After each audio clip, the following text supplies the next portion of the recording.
Actually আমাদের Agartala GRP থানাতে এই মাসের 3/3/2024 একটা কেস হয়েছিল, যার মধ্যে 4জন বাংলাদেশি লোক ছিল।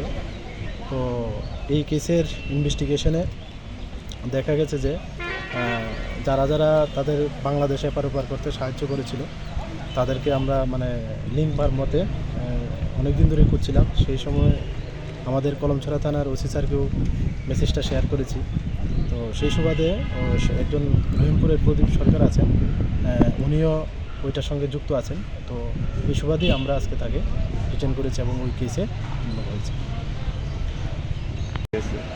কেস অ্যাকচুয়ালি ওই আমাদের জিআরপি থানাতে কেস হয়েছিল, তো যার মধ্যে আমাদের আইপিসি, ফরেনার অ্যাক্ট এবং ইন্টারন্যাশনাল পাসপোর্ট অ্যাক্ট এগুলি আছে। তো ওই কেসের সংযোগ ধরেই আমরা তাকে অ্যারেস্ট করেছি আজকে। ওই লোকগুলো আপনারা